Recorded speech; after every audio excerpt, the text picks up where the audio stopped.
marami ang bagong tindahan dito sa palengke. Kailangan natin gumawa ng paraan para mas makilala tayo ng mga mamimili. Tama ka, Inay. Bakit hindi natin gawing mas personal ang pakikipag-usap sa mga mamimili gamit ang wikang Pilipino?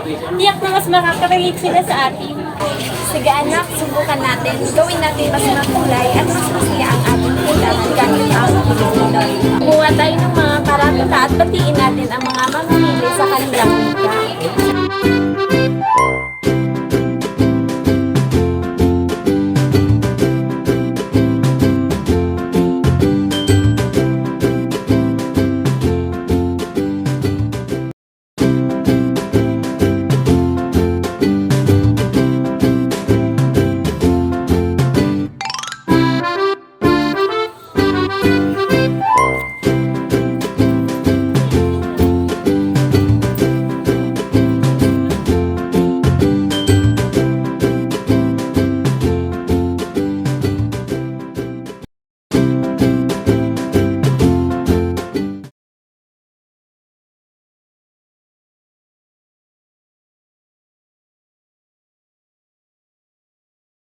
Magkano po sa kamatis? 10 piso lamang po ang kalahati. Sige po, kunin ko na po kalahati.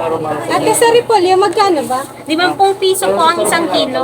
2 kilo nga sa akin, ate. Sige. Ang ganda naman po ng pakagawa ng mga karatula niyo. Ang galing naman. Salamat po, ate. Bigo ilo. Ano po sa inyo? Magkano po dyan? 15 piso lamang po ang Sige po. Ilan po? 1 kilo. 1 kilo. Di ba masaya? Ano po sa inyo? Dito po sa bawang. Ito po, 30 piso po ang kilo. Kalahati.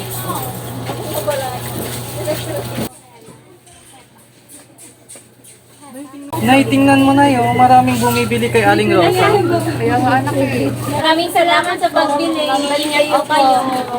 Pagi kayo. Uy, Mari, kumusta na? Ito, pare, nakakapangit pero masaya dahil maraming bumibili. Napansin ko nga maraming bumibili sa inyo. Anong sikreto nyo? Pare, simple lang, gumamit kami ng Pilipino sa pakikipag-usap namin sa mga mami. Mas naging magaan ang pakiramdam nila sa amin. Kaya naman pala. Pwede kayong gumawa ng ginawa naming karatula. Kagaya nito. Magandang estatiya naman ito ang ginawa nila. Maraming salamat, Mari, sa ideya. Magagamit namin ito para sa negosyo namin. Walang anuman, Mare. Sana marami nang bumili sa'yo. Sige na, Mari, mauuna na kami. Sige, Mari, mag-ingat. Nay, maganda yung ginawa ni Aling Rosa. Paano kaya kung gawin din natin yun? Sige, Tonyo. Simulan natin bukas. Maglalagay tayo ng karatula at gagamitin natin ang wikang Pilipino sa pag-usap sa customer.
Gina, anak, napansin mo ba na mas dumami ang ating suki sa paggamit natin ng wikang Pilipino?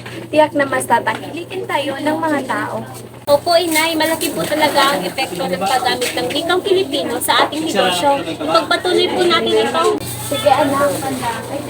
Dahil sa paggamit ng wikang Filipino, parehong lumago ang negosyo ni na Aling Rosa at Mang Jose.